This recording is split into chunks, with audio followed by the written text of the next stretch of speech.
Doet ik tracht de lof weer eens vleg, maar het moeske heel grapperig. Wist ik even net wat ik zeg, de roen een beer op Skiermon zeg. Beer boeloe, boeloe de beer. Wat oh wat, beleven te deze keer.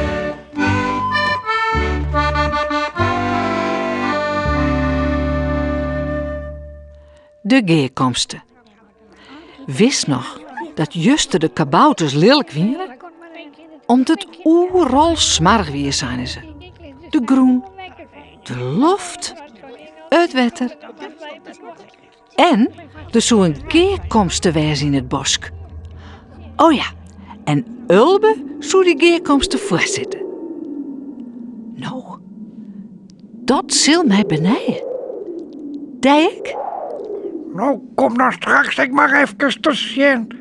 Want wij beginnen dadelijk, zeg. Ho, ho. Wieke Wrotmoes stiert maar een amerke wetter bij de goordstien.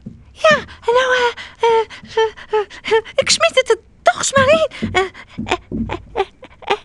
Ekkel zit er verf in, hè? Ja, maar ja, wat maakt ik oos? Hallo. Nou schrikt Wieke vreselijk.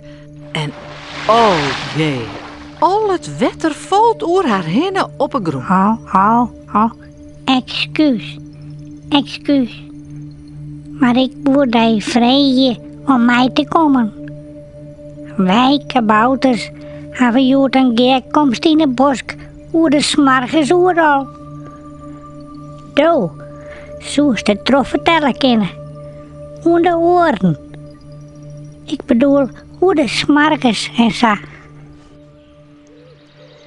Wieke vindt dit een goed idee. En te jaren rennen ze de bosk in. Oh, een keerkomst. Wat aardig.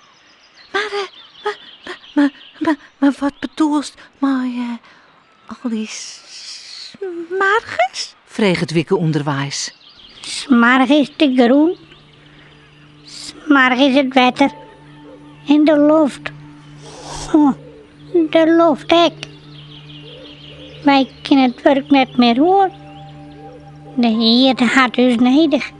Maar wij kunnen het net meer doen zolang de oren er niet onderdogen. Daar is Ulbe. Hij stiert op een kistje en houdt de grote vergaderhammer in de lucht. Graag alle jij even stilte. Dan kunnen we beginnen. Zaait er gewichtig. Dat is Ulbe. Ah, uw dokter.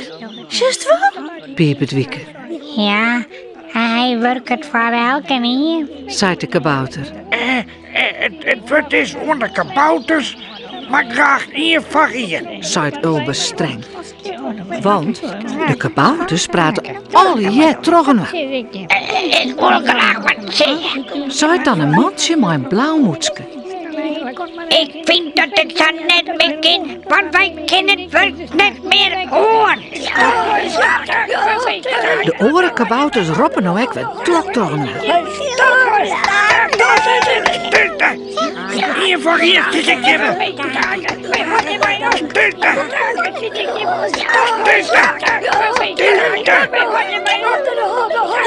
Hoe het verder gaat? Mooi. Stilte!